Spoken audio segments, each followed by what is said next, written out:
केन्द्रापड़ा जिला महाकालपड़ा निर्वाचन मंडली अधीन पेटचिला ठारे किछि जंगल जमी किसम सरकारी जमी जबरदखल को नहीं दुई गोष्ठी मध्य संघर्षर सूत्रपात होइतिबा बेले प्रशासन पक्षरु उक्त जागा उपरे 163 धारा लागू करा जायछि।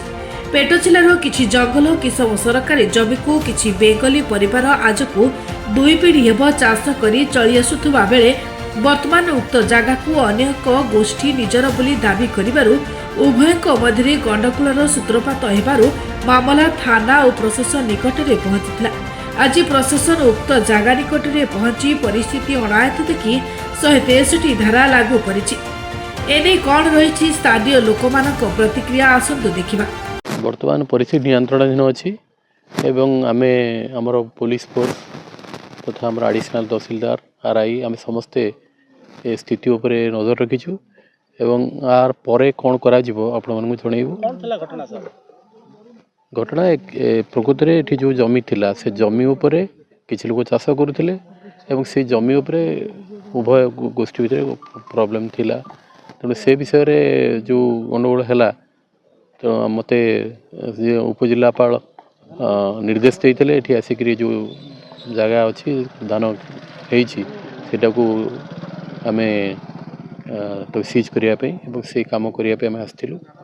एवं से कम तो ए बर्तमान चालू चालू रही तेना आगू जहाँ हम आपको जन दिया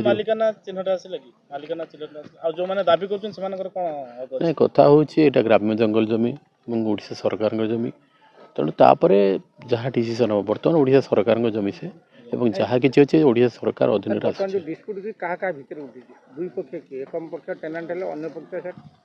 टेनाट किए तो जहाँ जमी चाष होता ओडिशा सरकार जमी तेणु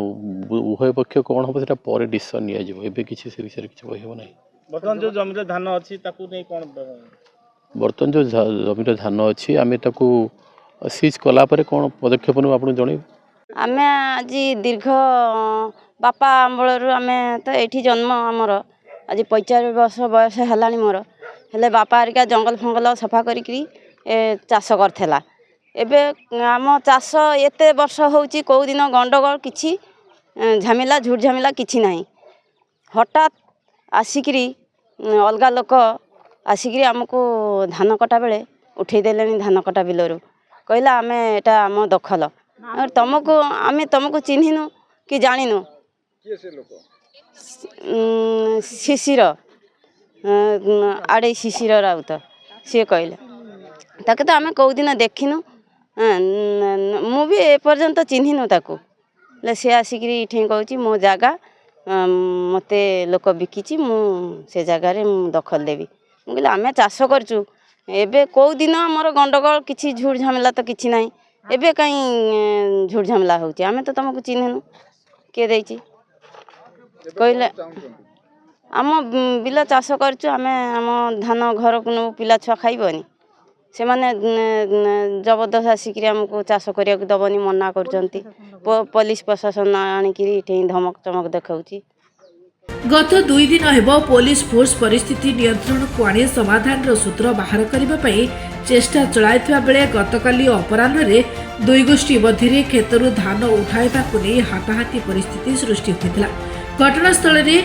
एडिशनल एसपी और महाकालपड़ा तहसीलदार उपस्थित रही दुई गोष्ठी को घौड़ाइबा सह घटनास्थल को 163 धारा लागू करागला बोली घोषणा कराजिबा परे परिस्थिति नियंत्रण को आसीथिला। परे चाष जमी नाली पताका मरा जाई ताहाकू विचार शेष न हेबा पर्यंत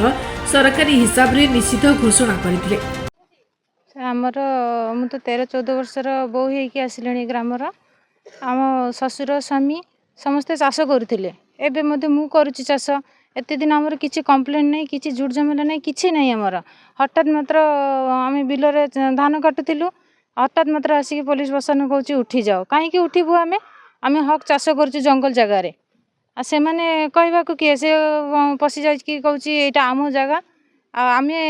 चाष करूँ आम छुआ पिला केमती चलो कौन करूँ आम से देखबूनी आम चाष करूँ तो आम अमल करूँ कौ दिन आमर किसी ना हठात मात्र आसी कहले आम कहीं शुणु